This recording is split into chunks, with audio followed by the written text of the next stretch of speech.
Laabeeriyaa keessatti yeroo muudamni pireezidaantummaa geggeeffametti, Seraaliyoon keessatti immoo yeroo fonqolchi mootummaa geggeessamee turetti, akkasumas Giinii keessatti yeroo hokkarrammaatetti ture. Ambaasaaddar Giriinfiild kan gara biyyoota sanaatti imalan.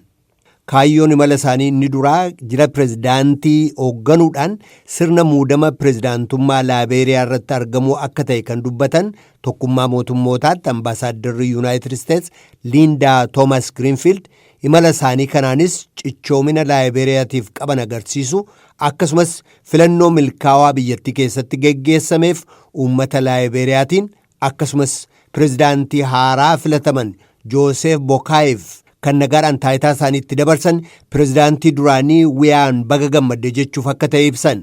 Daawwannaan isaanii Seraaliyoon immoo biyyattiin dhiyeenya miseensa mana maree nageegumsaa tokkummaa mootummootaa waan taateef jecha akka sirna tokkummaa mootummootaatti biyyattii daawwachuudhaan dhimmi biyyattiin dursa kennitu maal akka ta'ee fi dhimmi tokkummaa mootummootaa dursa kennuuf maal akka ta'e waliin mari'achuuf akka ta'e ibsanii fonqolcha mootummaa dhiyeenya biyyattii keessatti yaalames balaaleffachuuf akka ta'e ibsan.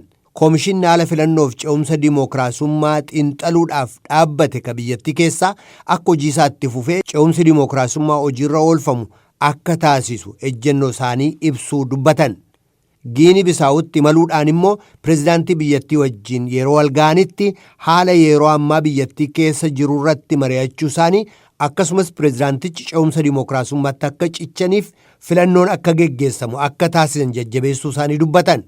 Gama biraatiin biyyoonni Afrikaa lixaa sadii jechuun Maaliin, Burkina Faasoo fi Niijer dhiheenya gamtaa hawaasa dinagdee Afrikaa lixaa ECOWAS keessaa ba'uu isaanii ilaalchisee akkamitti akka ilaalan gaafatamanii innaa dubbatan akkas jedhan ambaasaaddar Liindaa Toomas Giriinfiild.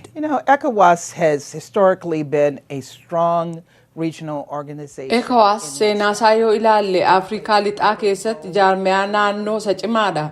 Walwaraansa Laabeeriyaa fi Seraaliyoon keessa jiru xumursiisuuf illee qooda jabaa gumaacheera. Gama walitti ce'umsa diinagdee fi dhimmootii birootiin biyyoota Afrikaa lixaa gidduutti walitti dhufeenya uumuudhaaf qooda guddaa gumaachee jira. Murtiin Niijer, Burkina Faasoo fi Maaliidhaan fudhatame kan nama gaddisiisu.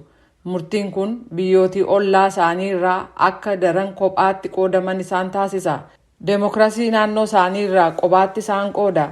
Tarkaanfiin isaan fudhatan kun tarkaanfii fedha isaaniin fudhatan malee fedha uummata biyyooti sadeenii kan bakka bu'u miti.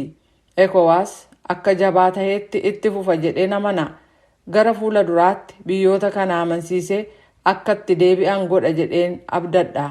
Miidhaa mirga namoomaa Falastiinotaa ilaalchisuudhaan murtii dhiyeenya manni murtii sadarkaa addunyaa Israa'el irratti dabarse ilaalchisuun kan gaafataman ambaasaaddar Liindaa Toomas Giriinfiild biyyi isaanii Israa'el daangaa ofii tikfachuudhaaf akka mirga qabdu garuu ammoo mirga namoomaa Falastiinotaa akka kabajamuuf ka cimsitee biyyattii wajjin hojjettu ta'uu eran.